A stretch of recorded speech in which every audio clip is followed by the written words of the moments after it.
Good evening and welcome to the Greater Rutland County Supervisory Union January 2nd Board Meeting. If you'd all please join me for the Pledge of Allegiance. I pledge allegiance to the flag of the United States of America and to the republic for which it stands, one nation, under God, indivisible, with liberty and justice for all. Thank you. The first order of business is the approval of the agenda. I'll make the motion. Motion by Mike. Are there any additions, deletions, or changes to the agenda? Hearing none, all those in favor? Aye. Oh, Tina, I can't hardly, can you turn them up? Was, I thought, a first read last time. Did anything change? Or is it just not warned? So it was already moved from first read to second read last meeting.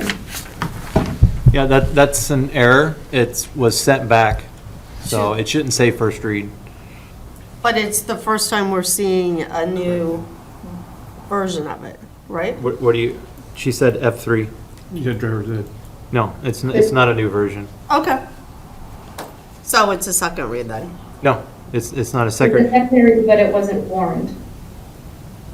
Say it again? No, so F3 was sent back because from the Wellsprings board. So that's why, from our previous discussions that any policies that were sent back would come back to the SU board. Right. So that's why it's coming back. Okay. So what do you want it to say?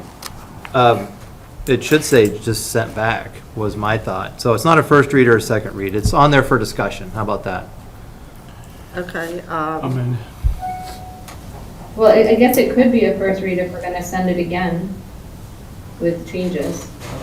I guess we need to figure out in policy what we're going to call those policies. Because, I mean, if they come back and they've been sent back, I mean, maybe they should be a first read, because they're going to go through everybody again, right? If we change it, yeah. But we might not change it. So why is it coming back? Because one of Wells Springs sent it back. There are some issues around this policy, so. Okay, so. We should just let's discuss it leave- on the agenda. Well, but she's questioning, should it be changed from a first read to something else? That's her question. Let's leave it as a first read. Okay, that sounds good. Thank you. All right. All those in favor? Aye. Any opposed? Motion passes unanimously. General public comment. Any members of the public that wish to discuss All right, Mary Beth? Hi guys, my name is Mary Plunkett. I have 2 kids in Middletown Springs. Some of you guys know me, some of you don't. I have a first grader and a second grader. I'm just gonna make this quick. I was just going over the last December meetings minutes, and I noticed that there was a bump or a decision made for the ESSER funds, that some of that ESSER funds are gonna go towards some of the schools as far as then they're allowed to delegate where those funds are going. I think it was another $100K that you guys have decided from that big group of ESSER funds. So that kind of leads me back to the December meeting minutes where I think it was Lisa who brought up my friend Laura Derringinger's presentation in August around cell phones in schools, and I know that's on your agenda as well.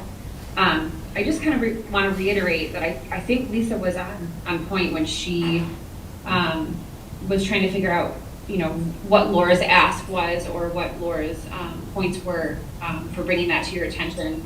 I think that in her presentation, she brought up that the Surgeon General issued the new advisory back in May of this year about the effects of social media on youth mental health. And I know that just working with some local moms that some of local legislation is going to be presented in the next couple months to kind of address that cell phone policy in school. I know that the SU is doing as much as they can with the best of their ability, but I also know that if some of the SU's schools are as chronically understaffed as Middletown Spring is, that enforcing the cell phone use with older kids on top of educating is a really daunting idea for me. And this is just coming from a parent who's seen it down the pipeline. Like I said, my kids are little still, but I think it's an important to continue to discuss as a board. I know with our ESSER funds, we would be able, in the long run, to address cell phones in schools by purchasing what they're called yonder pouches. And they're kind of like a Ziploc bag for your cell phone. Goes in, there's a magnetic strip. I'm sure you guys have seen about it or other parents have talked about it, but other schools and other states are that fact. And I just think that since we have some of those funds, it would be great if a conversation was started about maybe addressing those. And then the only other thing I want to say about the ESSER funds is as a substitute teacher every now and then in Middletown Springs, I signed up to substitute at a few other schools, but I realized that I would, even though I know Middletown Springs really well, I was kind of taken back by how much I didn't know the protocols. Say if there was a fire in the school, you know, what's the process? Say if I needed to contact another teacher or a staff member for help because of behavioral issues, even how to use the intercom system, which I know is kind of silly, but just those really fundamental things. So I just would love to see if we can, even a discussion coming up about maybe using those ESSER funds for recruiting, educating, preparing substitute staff a little bit better. In other states, they've done like a shadow day where substitute staff that's been vetted and applied and had the position comes in on a paid day, stays with the teacher or stays with an administrator to kind of just get the ropes a little bit. So I would love to see that, only because if I had that opportunity, I would love to step in at Proctor or step in at Wells or step in at Pulteney, just because I do enjoy substituting when I get so that's it. So thank you guys for letting me speak. Thank you. Anyone else that would like to speak? All right, moving on. Approval of minutes. A motion will be in order for the approval of the December 5th minutes. Make that motion. Motion by Lance. Discussion. Hearing none. All those in favor? Aye. Any opposed? Motion passes unanimously. Approval of warrants. You receive your warrants via your GRCSU email. All questions should be directed to Lewis. A motion would be in order for the approval of the warrants. So moved. Motion by Linda. Discussion. Hearing none. All those in favor? Aye. Any opposed? Motion passes unanimously. Contract recommendations and information. Professional staff. Rebecca Hamilton, PRES Special Ed Teacher. Support staff. Kristen Regan, POES Para, $20.65 an hour. Amanda Godneck, Rutland Town Para, $17.16 an hour. Extracurricular, Daniel Fagan, PRES Curriculum, $40 an hour. Cynthia Cassidy, Wells Village Curriculum, $40 an hour. Mallory Buxton Erickson, Proctor Elementary Curriculum Work, $40 an hour. These are all for curriculum work. Maureen Cahill Brown, $40 an hour. Sandra Solano, West Rutland, $40 an hour. Linda McEwen, Proctor High School, $40 an hour. Megan Merrow, $40 an hour, Rutland Town. Jill Alderman, Rutland Town, $40 an hour. And Susan Canal, Rutland Town, $40 an hour. A motion would be in order to approve the contract recommendations as presented. I'll make the motion. Motion by Mike. Discussion? Hearing none. All those in favor? Aye. Any opposed? Motion passes unanimously. Resignations. In your packet, you have letters from Heidi Brothers, Proctor High School Special Ed Teacher, resigning effective at the end of FY '24, and a retirement for Valerie Gregan, Rutland Town Para, retiring effective the end of FY '24. A motion would be in order to accept the resignation and the retirement. Make a motion. Motion by Lance. Discussion. Hearing none. All those in favor? Aye. Aye. Any opposed? Motion passes unanimously. In your packet, you have the informational form for open positions throughout the district, or throughout the SU. Finance, Lewis. So there's a couple budget items that I just wanted to go over, and we'll be going over them more at the local meetings, but I just wanted to put some information out there tonight. So CLA, we've been waiting for that. It was due out December 15th. It has not been released from the state yet. We received an email last week saying that they were still holding it, that it was supposed to be released this week. So hopefully that information comes in the next few days, but I'm not really expecting it this week. They were saying possibly today they'd be released, but with the mail, it'll probably be next week before we receive it. So we won't have that data, so we're just gonna have to use last year's just kind of as a placeholder for now. The next piece is the vocational tuition amounts. So in all of your budgets that we reviewed last month, I was using information that we received from Stafford. The state sent out their 6-semester rolling averages last week, and the numbers that they sent out did not match Stafford's numbers. There was a significant difference in some of the districts. So going back and reviewing Stafford's data, there was an error in their calculation.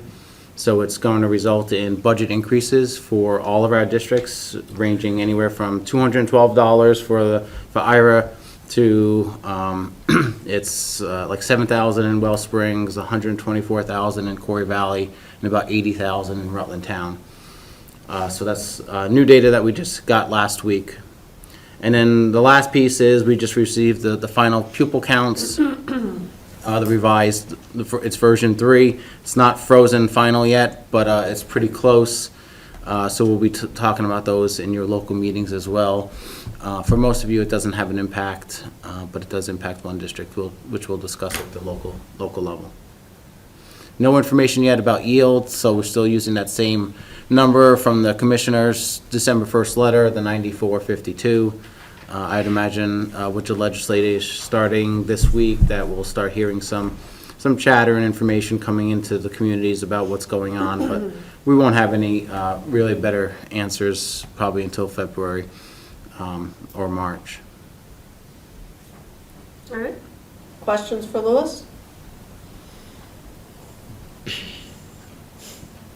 Good. All right. Moving on to old business, board goals. So I had the board goals put in your packet.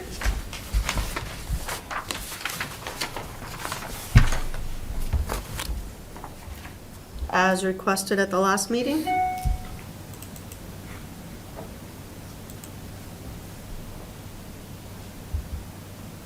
Any discussion around them?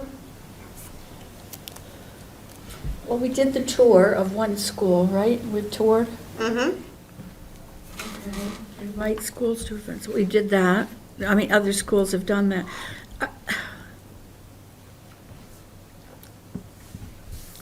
Are we really doing this? I mean, are these our goals, or are they, I mean, I don't, having an art show, that's the schools doing it. Is that us doing it?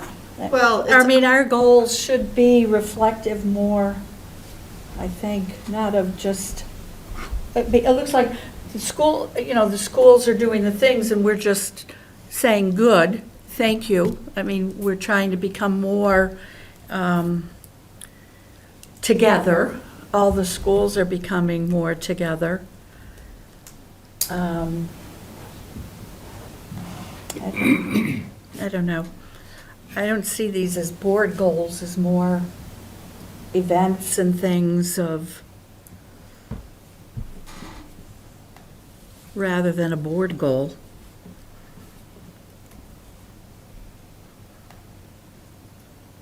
Maybe doing more to pick something out of the,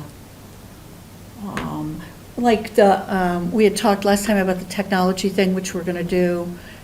Maybe the board goal could just be one goal of coming up with something to do for the year that has to do with technology encompassing not just phones and computers, but how do we start incorporating as AI becomes more relevant to schools? Should we look at that and spend some time talking about a goal that will encompass technology throughout the entire SU? I don't know. That sounds like a curriculum work to me, but these were the goals that the people that attended the meeting came up with when we sat and discussed, that these were the things that it was more about, and people that were there can speak to this, about coming together as an SU and not being so fractured, everyone just being on their own little island. So it was more of a cohesive. I think the art show, last year they did that downtown. Jen's already done the math carnival, so I'm gonna use that as the example for this year, which was an event that incorporated every school within the SU. Every school went, participated. There was also an evening event, and it was an event where people, I know myself as a board member and other board members attended and, reached out to other people.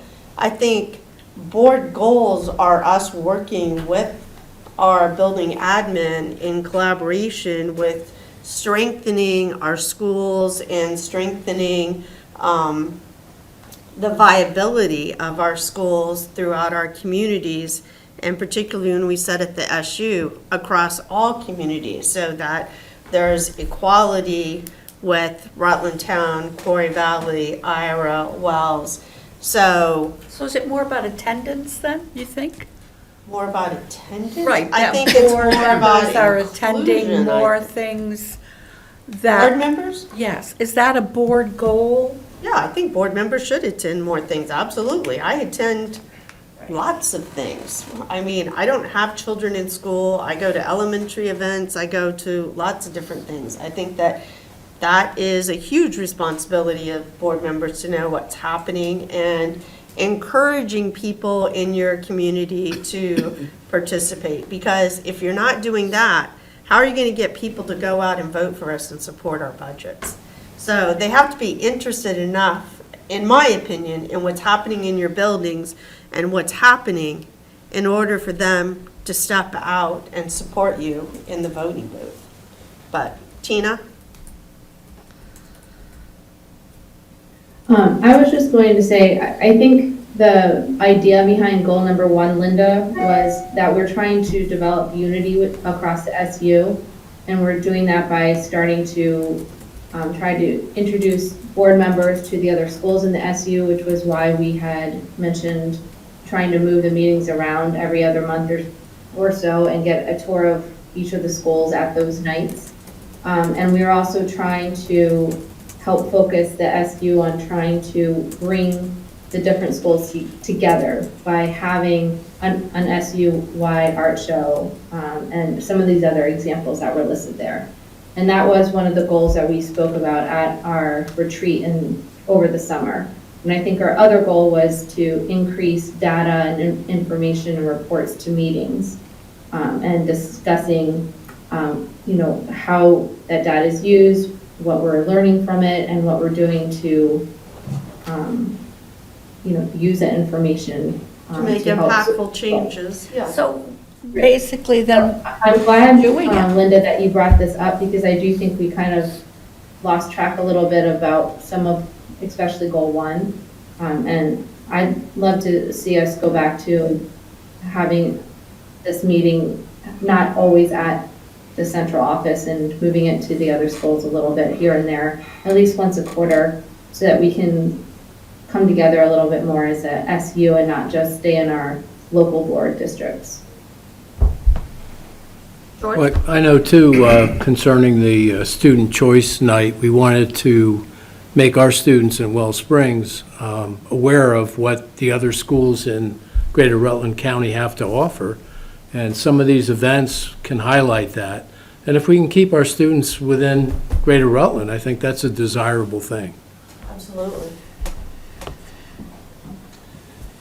so we're doing good. Mike? Shouldn't our goals reflect what our, mirror parallel, what our responsibilities are? For example, Well, what is our responsibility as a board? What do we have responsibility for? So if we mirror our goals with that responsibility, well, I think our responsibility is, and it has been since we merged, to become a more cohesive SU and merging two SUs. And I think that that is something that hasn't really happened yet. And we see that when we talk about things that are happening in other schools, when we sat here and talked, just when we talked about after-school activities, when we spoke about subs and those kinds of things. So I think, personally, I think one of our primary responsibilities is, number one, educating our students and providing and having a product, our graduates, that are strong, informed, intellectual, young people that we're sending out to the world. But I also think the second piece of that is that we have a responsibility to each of our communities to be viable institutions within our communities and not just be secular within our buildings, that our students are out in the community, that our students doing the things that I guess we said we were going to do when we merged, that we were going to be sharing things, we were going to be doing things across communities. And so, to me, that is part of board goal 1. And I think last time when Chris talked about the strategic plan and we had principals talk about data, I mean, changing how students are being tested, we're kind of starting over again now with data to have a benchmark and be able to look at that again. But having that information, as Tina said, to be able to make impactful changes, right? Or impactful choices about students, options, about teachers, and those kinds of things. So when in March or April, probably April, because March is usually a long meeting for reorganization, but you know, happy to, you can change goals, you can come with goals, but I think this is pretty indicative of what was discussed at the retreat.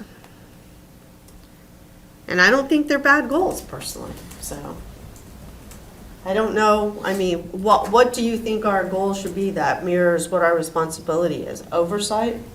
well, I mean, we're not the initiators of, say, the art show. That's not our responsibility. No. We can encourage it, but it's not our responsibility. That's, if we want to give that direction to the superintendent and then he wants to give it to the administrators, that's one thing. But I think our goals should be goals that we actually do, not stuff that we, the initiation part, who's going to initiate and do it, that's the point.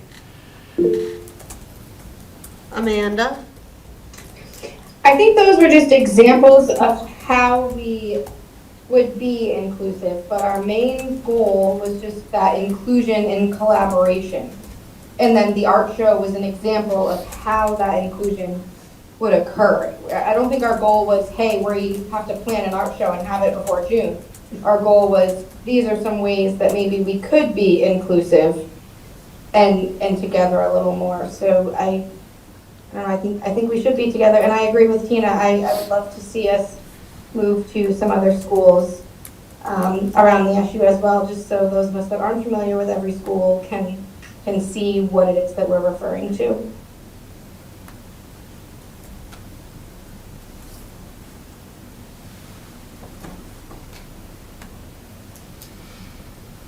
Well, if these are the goals, we are getting more reports and are more knowledgeable about data. If one of our goals is money, I would love to see some kind of a presentation that would make, it's so complicated, the budget, to try to understand and then go out and explain it to your community. You know, it really is. I have watched so many little presentations, trying to make connections between everything, and, to try to go to a ball game event, and then, just, basically, you try to say, well, education, this is education, and we're doing our best to, give the best education to the kids that we can within this framework of money, that comes, but trying to explain to the people about how the budget process, when you don't have the CLA and you don't have and it's changing now to weighting, and trying to explain to the weights, it's very difficult. So maybe these are better goals than trying to do with, we're the policymakers and we're the money people. But, yeah, we've got a long way to go in terms of SU, because we're still very focused. I'm still very focused on Pulteney. Yes, I went to the art show, but maybe starting when it's nicer weather, we do, May, June, July, August, and pick the four schools, and we'll do it through the summer when it's a little easier to drive. It's more pleasant might even be more pleasant to drive, or 5 months or something, and make sure that we try to get, maybe that's a nice way of getting out and sharing and, looking at the schools. And I think that was what we had discussed, that during budget time we would be here. It just makes more sense to be here. So, and also just looking and seeing what's going on in schools. Our job is not to displace or disrupt when we're in schools. So, but I think we could do that, look at, particularly May, June, July, August, because it's going to be pretty empty and easy to move around in. But I have to say, when we did the first one, it was a little disappointing about the number of people that showed up, so. If you're looking at community involvement. No, I'm looking at board members that Right, wanted to that's- tour buildings. Right. So, Yeah, I don't know. I agree with a lot that's been said. I mean, from looking at the goals, it makes sense, just the goal number 1 specifically. But, I kind of agree with Mike on some of these events. Some of these aren't things that the board's going to plan, support, obviously. Overall, I definitely think, when we revisit them in April, it would be a good thing. As far as share information about each school, I mean, I didn't know about art in Pulteney or math in, Rutland. So, I think that as far as board members attending events to kind of meet that goal too, if they wanted, at least have that option. I don't know where that information's being shared, but. well, information was shared here about the math carnival from Jen more than once. Information was shared through each school multiple times, because every school went to Proctor High School and participated. Information was shared in newsletters about the evening at Proctor High School when it was a community night. So, yeah. Amanda? When you spoke on every school attending Proctor, I didn't realize until after what our students were attending, because we now sign the permission slip at the beginning of the year that our kids can go on all field trips.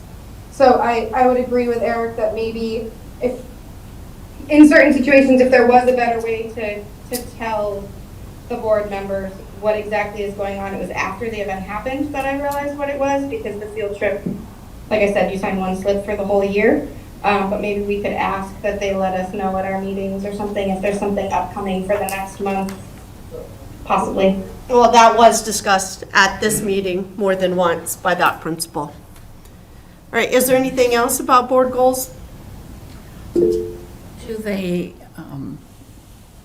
Are they good? Is everybody good with this as being board goals until we meet again in July or August and talk about that? Because Why July or August?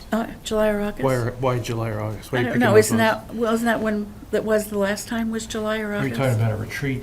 Oh, Okay. All Is right. that what you're referring to as a retreat well, opportunity? or- isn't that when it happened? I ended up, It was. it was, wasn't it? Okay, It so was. we would wait until, You don't have to, we could do it in April. The goal is, though, people have to, from this board, have to come and participate. And so last year, that seemed to be problematic. Colin? Oh, Oh, I'm there. You hear me? yep, Oh, sorry. I think the goals are great. I think it's a little preemptive to, when we set them in August, the biggest thing to talk about is when we reassess, which I think would be appropriate after retreat, but also what metric are we measuring? Cohesiveness, I think the art show and the other shows are a good start, but what's the metric we're identifying if we're hitting our goal or not? And I think that should be, if I pull a kid out of third grade in Wells and I bring them to Rutland Town, are they getting the same instruction? Are they getting the same experience? And I think that's what we're trying to do. And I think we're on our way to a good start, at least, with at least bringing the kids together, whether it be an art show or a science fair or something. You have to start cohesion somewhere. And I think it's, again, a little preemptive to say 4 months in when not everyone was even at the meeting, where are we? We set goals. Let's agree on when we should assess them and what the metric is. okay. when should we assess them? We are assessing them now, We right? are. We are. So, I mean, Colin, are you saying that we should say, once per year, there should be one SU event? Once per year, all events should be shared to the community? Choice student night, is that what you're saying? So that we can come back quarterly or every 3 months and say, okay, we've hit that one, we've had one SU event. Is that what you're saying? That's not a goal of mine. It could be part of the process, but I mean, the goal is to create a cohesive SU, right? So what's the metric? Are we there or are we not? And if we're not, what do we need to do? I don't have the answers, and I'm not saying an art show does it, but it's kind of arbitrary unless we have some metric to decide, are we creating a cohesive SU? I'm not saying we have to do it today, but we set some goals, and the goal is to create collaboration and create more of a community. Chris? Thank you. I just want to, as I'm listening to this conversation, it's important for us to discern the difference between goals for board work as opposed to SU goals that then direct my performance goals. And I think we're kind of in that gray area at times, because as we're looking at SU-based activities or inclusion, that would be a SU goal that I would then take back and look at the admin team, and I would base performance goals off that, and then that's where we have metrics. And so I think it's just, as we move forward, just to really kind of just try to, keep them in the same, in different buckets. One being goals for board work, and then also SU goals, in which I base my performance goals off of, and then that's where we report out on how well we're doing. So, thanks. Okay. So the discussion could be also then, are board goals based on goals that Chris set? Is that what No. we're? So, Board goal could be, like we said before, we want to travel to each one of the schools. That's a board goal. So did we do it? Did we accomplish it or didn't we? A board goal may be to have more board members at the outside activities, whether it be art show, math show, sports, whatever. That might be a board goal. We're not directing the superintendent to do those things. That's a goal that as a board we would do, separate and above whatever he is doing. It's not, whether we accomplish it or not, it doesn't affect what he does. Okay, all right. Correct, Mike. And I Okay, that makes think when we sense. talked about last meeting, the importance of vision. So once we set a vision, then we can set SU-based goals, in which I then will base my performance goals off of that.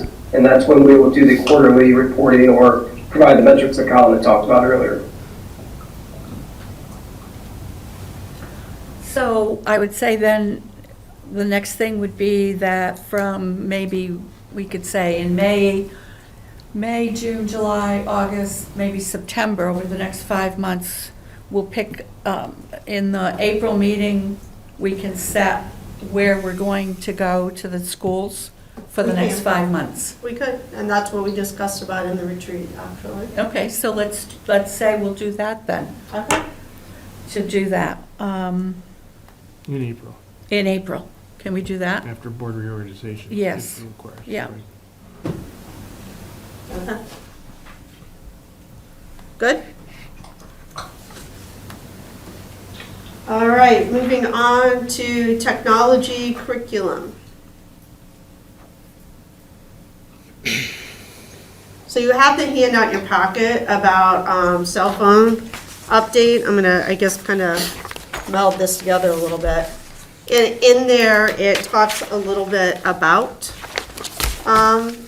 the different technology that is in buildings or even class-wise. So I don't know, Lisa, do you want to hit on that, or Chris?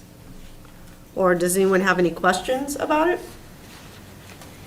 It seems pretty straightforward from the administrators, but. Right, it is. I mean, I have some questions around that. I mean, so that's what the technology curriculum is about, is what's in the cell phone update? Is that what you just said? Well, they addressed it. I think that was one of the questions, and they talked about digital citizenship and that. Yeah. I mean, the questions that I have is, some schools have some digital citizenship, some have a curriculum program, but I mean, it's 7th grade in one school, 5 and 6 in another, 4th in another. And so I guess my questions are on curriculum. Like, I didn't know we actually had a digital citizenship curriculum. So is it the same? Like, is it aligned yet, or what? And is it being done in every school, or is it just a few schools that choose to do it?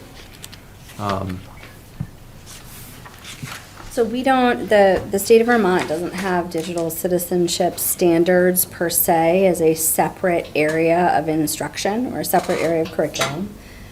We do have digital citizenship built into the ISTE standards, which are part of the library sciences primarily curriculum. And we did have one of our librarians working on mapping that curriculum and doing some curriculum work with it this past year. But as you know, that looks different across our schools, our library sciences programs. So in some schools, you might have a licensed educator there to deliver curriculum, and others you might not, depending on how each school is staffed and structured.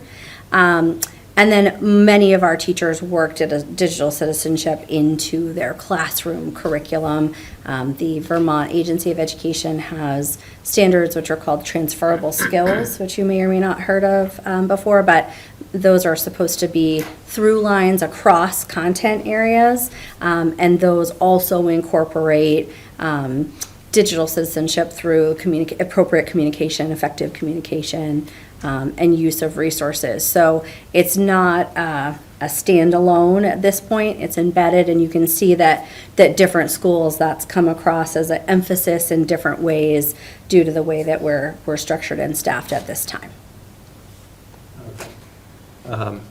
Is there a way that we can see some of the different curriculum that's being taught around digital citizenship at a future meeting, maybe? And, I guess, does it vary from grade to grade? There are a lot of different programs being used and a lot of different resources being used, because right now they're mostly free resources that teachers are accessing online. So there's a wide variety, but we could pull together the links of what is being used. Would the administrators like to have a digital citizenship where the schools follow similar paths? Is that something that we should be looking at down the road? It is big. technology is huge. It is. And even if Vermont doesn't have one, doesn't mean that we couldn't have one. I wouldn't presume to speak for all of our administrators, but I do think in general, our principals really appreciate it when we can approach something as a team and we can develop consistency across our schools and programs, prioritizing the order of what we're focused on. Sometimes we don't always have the same lockstep, but we've been really focusing our curriculum efforts right now on our core content, ELA and math, and then moving into science and social studies and trying to build consistency across those as our primary priorities. Not that the other areas are not important, but that you have to start somewhere. And so that's where we've focused, not that digital citizenship is not on the list. It's just not right now. It's not first on our list. Do you want it? Do we want that to become important, say, over the next year? So by next year, at this time, we would have so the discussion starts. Do they want? Like put it on our curriculum review cycle plan? Ask them, do you want this? How do you feel about having one for everyone using a similar pathway for, and then bring it back to us to discuss? Because there was a lot of good information here. But again, when you're talking about trying to bring people and communities together, if we do this, this is a big deal. Everyone has one. We all use it. Like I said, AI is going to blow up, I think, very soon. If it's not already there's,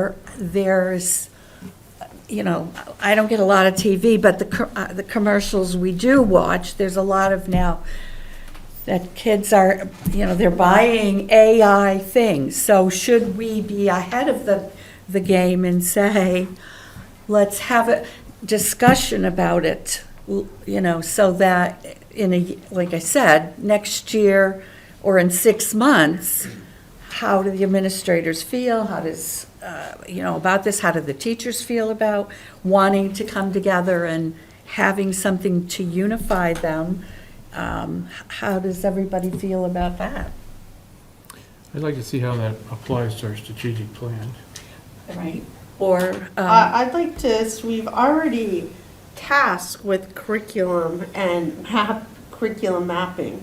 I feel like we have a really hard time staying focused, and we like to jump around, and then when things are starting out, then we say, oh, God, let's throw this fastball at them. And we sat at this table, and people kind of fussed that we were starting this and it wasn't done. And why wasn't it done? Because... But if it's just a conversation, Lisa, it's not how about having the conversation to ask the people who are doing the work how they feel about it. If they feel that it's overwhelming, then Chris and Lisa will come back and say, we've got a lot on our plate in terms of math and language. Maybe this is something we could look at down the road once we've got all the math and the language going. It doesn't mean that it has to be done. It means it's just a conversation. That's all. To have a conversation with them about this, because then they can look at this and see also what everybody else is doing, and you just have a conversation about it. That's all. But these people are getting together. They know what they're doing in other buildings. They're talking to one another. They're Yes, they having are. building admin meetings. So we can throw out things and have them get together and have meetings, but when they're talking about this, that means they're not doing this, what we have tasked Jen and Lisa with for curriculum, that we gave them timelines, that we said we want them to come back with. So if all of a sudden I'm just saying, you guys want to change the parameters? No, it's a conversation. But If it's they not a say- conversation, because it's a conversation from the people that are doing the work. They can come back and say, this is too much. it's too much, we want to stay the course, and maybe this is something that we do in a year. Okay, that's all I'm saying. I'm not saying they have to go out and do it, and everything else stops. It's like you look at it and say, it's too much, we'll do exactly what you're saying, that they need to stay the course. It's just a conversation, bringing people to say, no, we can't do this right at this time. That's all. That's all it is. And if they do that, and it comes back next meeting, and they have and they say, you know what? We don't have enough people to really do this. We're just this is great. In a year's time, we'll pull this back out again, and maybe we'll start this next year. That's all it is. It's just a conversation. Well, what's the pleasure of the board? Eric? Well, I just say, I think, Lisa and Jen are doing the curriculum work, and I don't think if digital citizenship's not a priority, let them decide what is a priority as far as that goes. My concern around this is what's being taught, and is it being taught the same throughout all GRCS schools? And, that's why I asked about the curriculum. So, Well, I mean, we can tell it's not just based on this Yeah. format. And we know that because digital citizenship has always been under transferable skills, that it's different in every classroom. I mean, in history, it's looking different about how, the history instructors talking about digital citizenship, then they're speaking about it in math. I mean, it's going to be so, and that's the way, because it is under transferable skills. I mean, that's the difference. So, I don't know. I mean, I think that this is what we asked from building admin. This seems like a pretty comprehensive. It is. That there's not an issue there, that we just approved contracts or funds for other people to work on curriculum. In my opinion, and we set the deadlines and time frame for them at the last meeting. Personally, I would like to see that go forward rather than, I'm not a fan of scattered. I'm a fan of focus, but the pleasure of the board will drive us forward. So what is the pleasure of the board with respect to this? back to what specifically? With respect to instructing Lisa to go back and have meetings with building admin, with teachers about digital citizenship. Oh, 10 minutes of asking them, is this too much? And would you rather just stay the course? Thing is, we don't know how much time they spent on this, and then the correlation of it, and then to get it to us. And we've spent 13 minutes on this already, and we have a timeline. And that's what we're supposed to do, is That's- have conversations. That's right. Conversation is Right. not the same as giving direction. Right. Okay? All right. So, but you're asking for them to go back and mine data, which No. takes time. You're asking them, guys, is Can I what finish? we do Can I is, finish? yes. Okay? We asked them to do this, so they had to go and get the data for it. Okay? They presented us with their findings. We don't need to go any farther than this, in my opinion. I'm just saying, I'd like to say, if it's too much, put it on hold for a year and do that, that's all. But, you ask for conversation, and then it's like, it's shut down if She we hasn't shut don't the agree. conversation down. And I'm saying, you know what, She it's asked for opinion. it's just a conversation. That's all it is. We don't have to do it at all. If that board doesn't feel that way, I just think sometimes bringing things up and having the conversation is not a bad thing to do. She just asked whether or not we wanted to pursue it, so that's the conversation. And So now it's up to the board to That's decide right. the direction. I've got a couple hands. Tina? Thanks, Lisa. So what I got from this report, which I think was just to kind of give us an update on how the new procedures that were implemented this year were going in regards to the conversation we had back in August or September, whenever the December. well, whatever the lady came and presented her papers and requests, and then in December, we had this conversation, which is why we have this report now. What I thought was, let's look at this report and see if there's trouble spots. Do we need to move forward with our conversations about cell phones and technology in the classroom? Or do we feel like things are overall pretty well addressed? From what I saw from the report is one area that some of the admin had was just consistency amongst teachers. So it looked like that was a room for some improvement. And the other piece was Apple Watches, that some students are using that, and that's not exactly banned. So, is that some place to look at, or is that something that we should continue focusing on? I did not think that this report was to decide whether or not we should add a whole piece of curriculum about digital citizenship. I think it was more just, what is being taught and how are things going. As far as I'm concerned, I think that the curriculum team has a lot on their plate right now with reading and math, and I don't want to add digital citizenship to their plate, though I think it's just something to be aware of as we go in the future and they start looking at other pieces of the curriculum. That might be something to continue to keep on the front burner, but not to act on it right now. Colin? I like the report. I'm reading in front of me, and I think we're on a good path from where we started.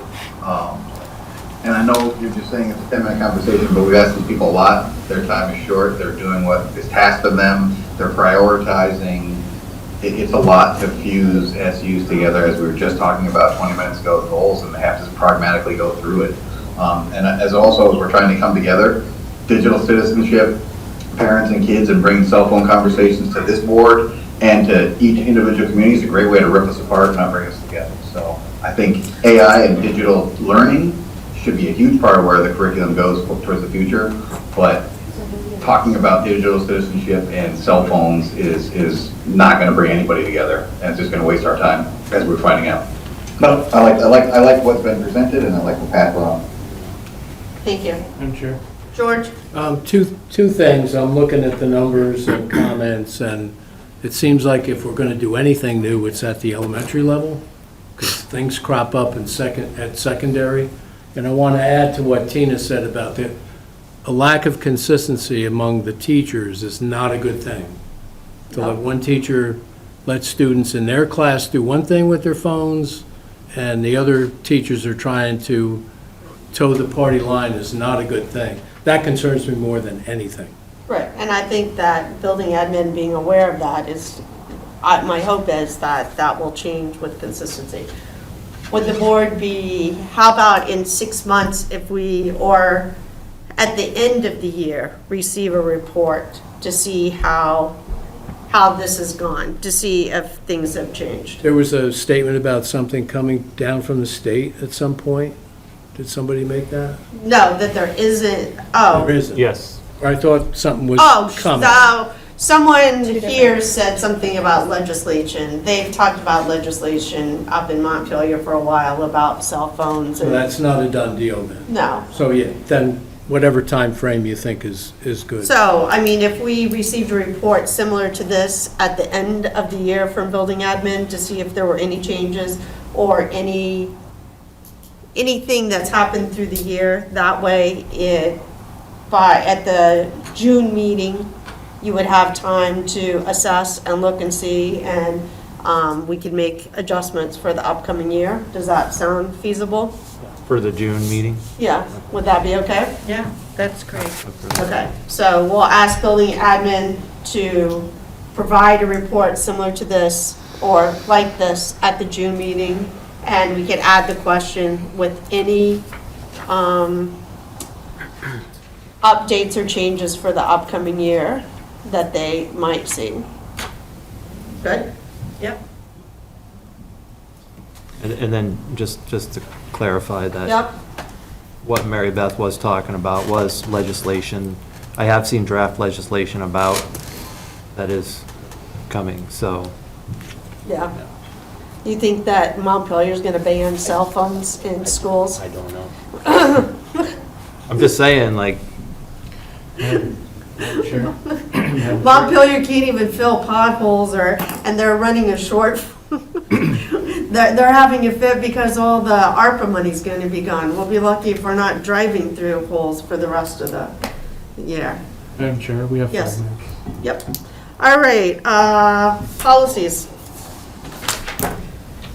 We have F8, pre-K kindergarten admission, second read. And that is the only one for second read. So a motion would be in order. so moved. I'll make that motion. Any discussion? All those in favor? Aye. For first reads, we have E9, animals on school grounds. F2, search and seizure of students and property by school personnel. F3, GRCSU, driver's ed for resident students in tuition school districts. Discussion. So for the F3 that was sent back by Wells Springs, the language that the board had some issues with was the first, under implementation, number 1, where it says students must first attempt and have been denied or be ineligible to access the driver's education program offered in the school or GRCSU school. It was brought up, and it's actually a really good point. The way it says is it kind of limits students to have to meet those 2 criteria before even getting reimbursement. And so the suggestion was to strike out must and denied to say students first attempt and have been or be ineligible. And, you know, what this does is in the example that was given, that if, you know, let's say a Wellspring student wants to access a driver's ed program in Rutland, right? Or Poultney, but that's only being offered in certain times of the year, or like daytime classes, number 1, or a summer program. So it would limit those students to have to either wait or, you know, so, you know, there's just some variables around that language. I can see that being problematic for Yeah. schools within the SU. I mean, you're a little different. Quarry Valley, all of a sudden, I mean, we don't want to start doing reimbursements of $550 per, because we're offering it and that people don't want to take it. I mean, so that could have a financial impact for us, changing that. So I think there needs to be, I understand, but I think there needs to be some work around that verbiage, and maybe, while I hate carve-outs, I mean, maybe this is a policy where there has to be something that delineates schools like Wells Springs or Rutland Town.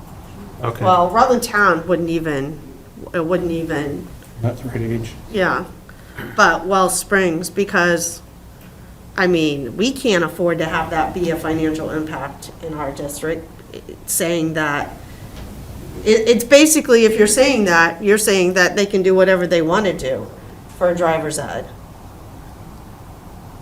Yeah, well, In some- Because what does it mean to be ineligible?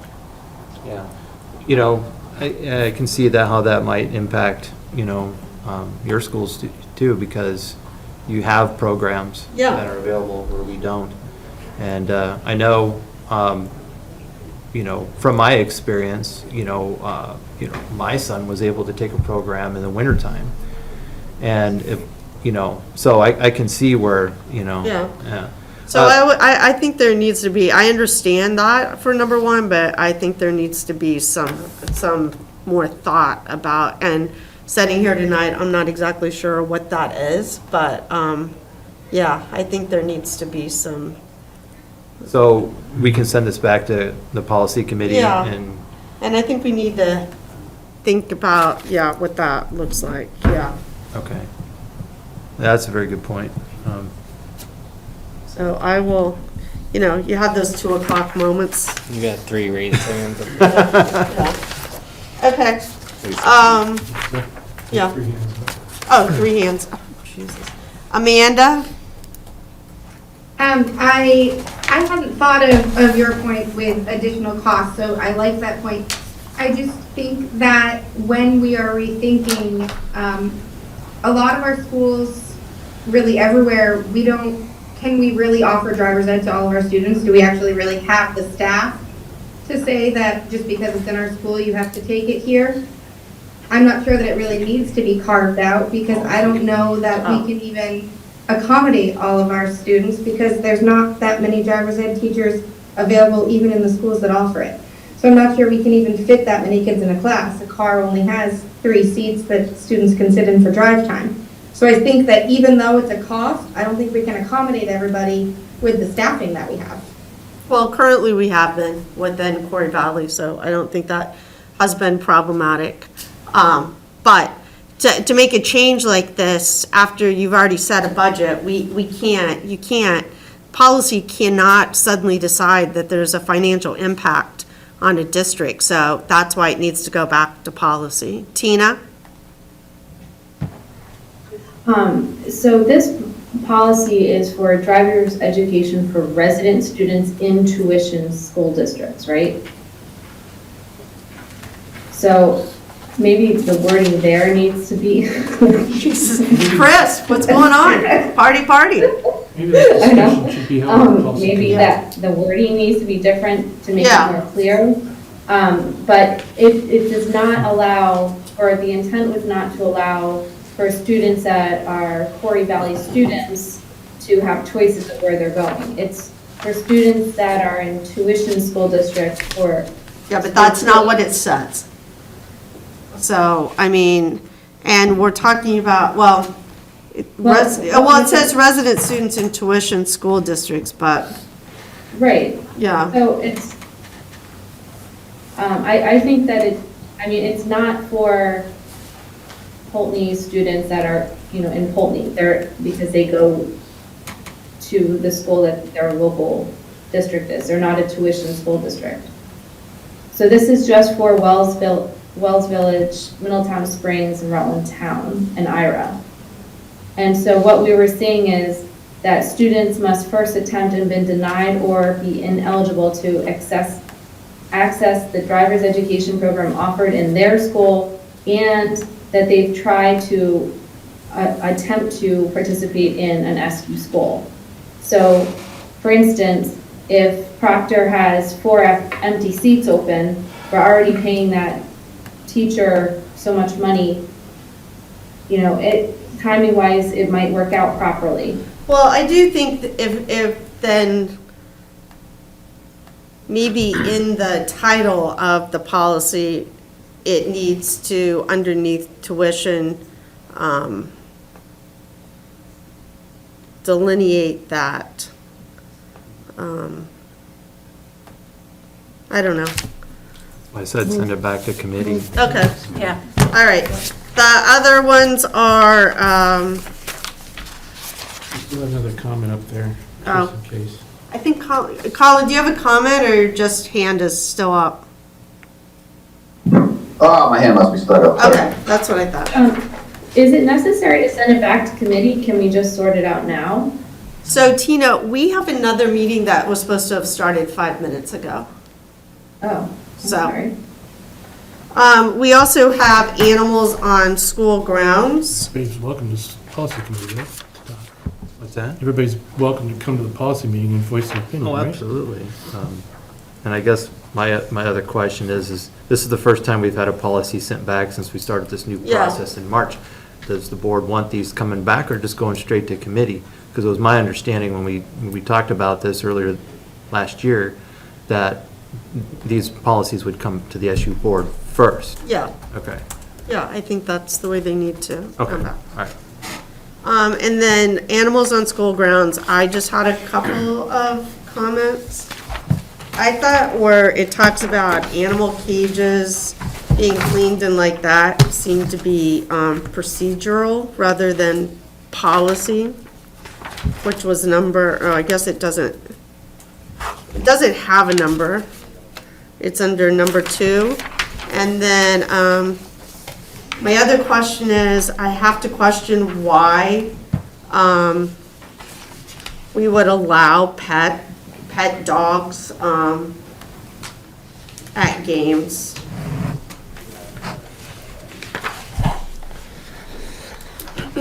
We spend a lot of money in Quarry Valley on fields, and I have dogs. I've never felt compelled to bring my dog to a game.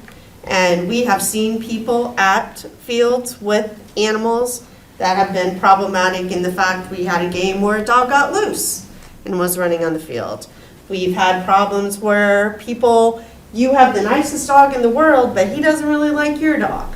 Or you. Or you. Or little kids running around and throwing balls, or people leaving their dogs in the car on a 90-degree day when soccer games are going on. So I'm just wondering, what was the thinking of the policy committee? Why? I haven't been to college games where people bring their dogs to games, so I'm just wondering why we find that to be a necessity. I just think the idea behind it was that, especially for, outdoor games, stuff like that, how are you going to police it? You know what I mean?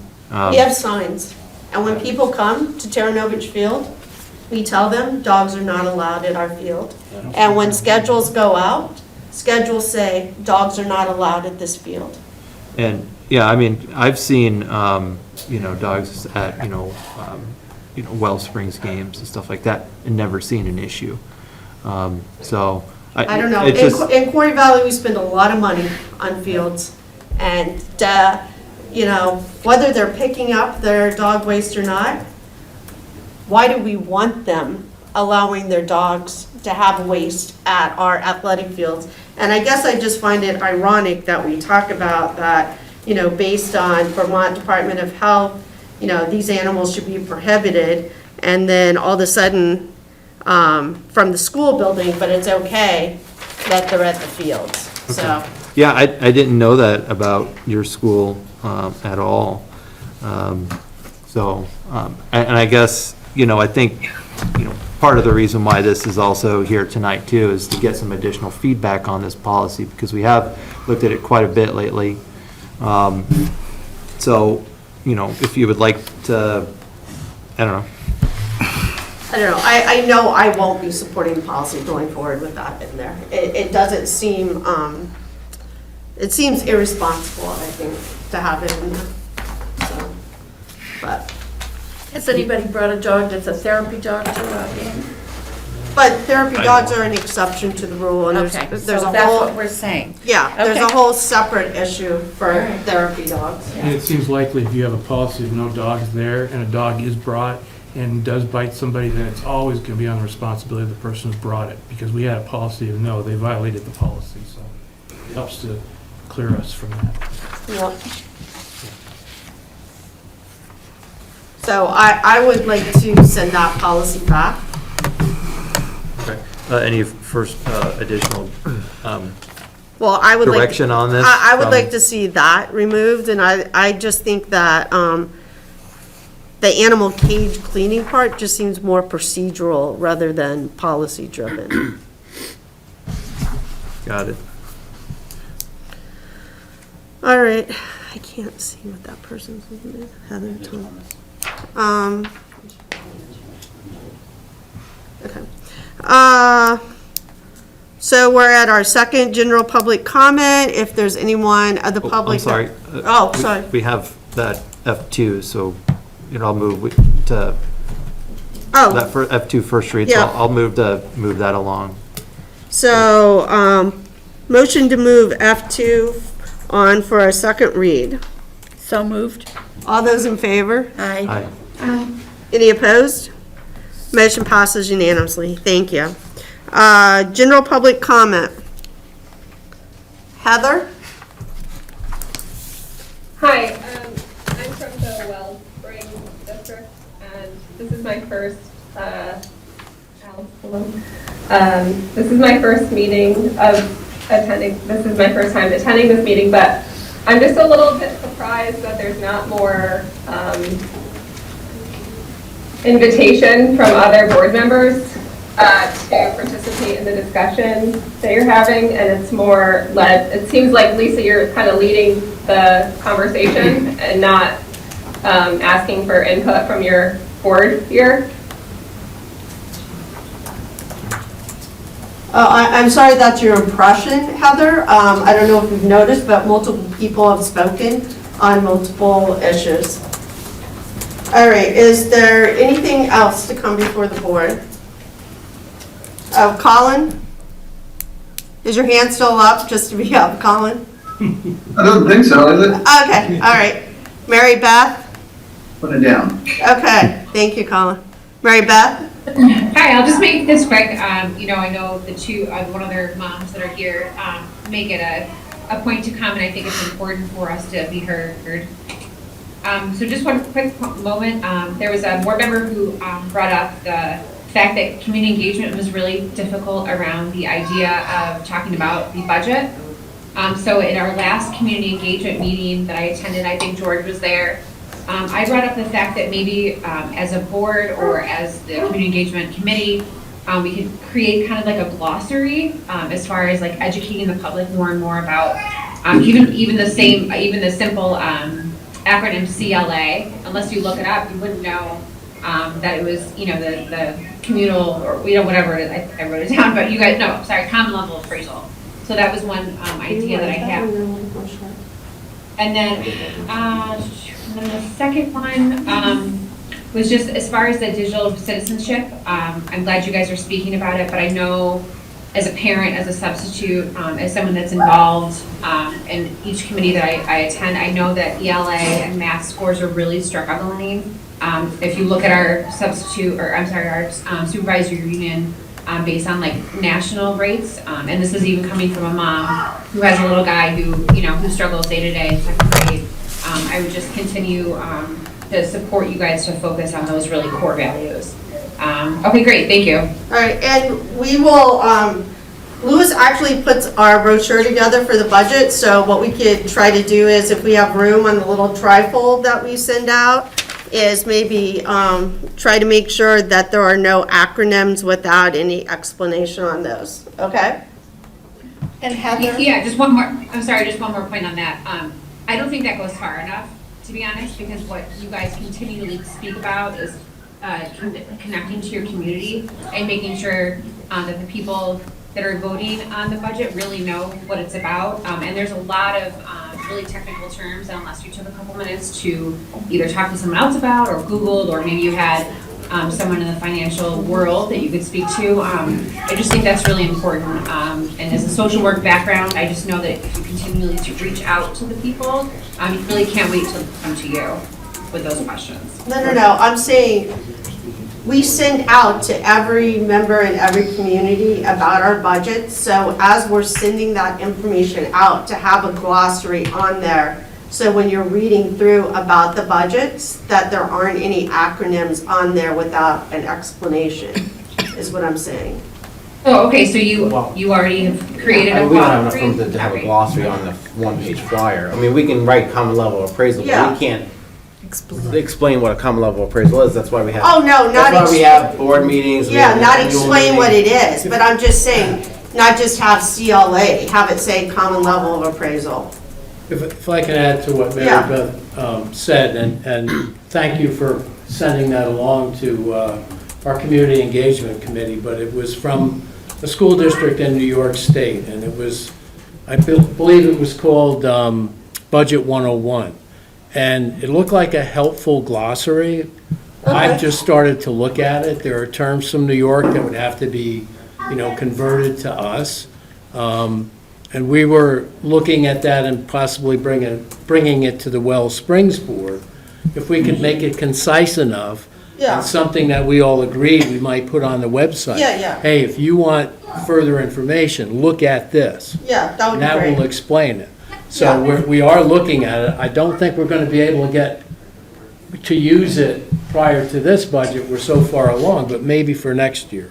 Well, we And we could look and see, and, I mean, I think the little slides and stuff we put on are pretty, Yeah, no, I'm not saying that's wrong, but they, if- I think Louis Yeah, tries to dumb it down as much as he can. No, for this us. We do the presentation for PEG TV, which explains it even further, and we post that on our yeah, website. okay. I will walrus. But, you know, I just know from community engagement, we throw things out there in 10 different ways. One or two of them might stick. But again, we would come to our board with it first, and if we thought it might be useful at this level, we would bring it to you. Sounds So good. that's where that is. Yeah, I think that's always great, whatever makes it easier to understand, because it's hard. All right, Well said, George. okay. Anything else?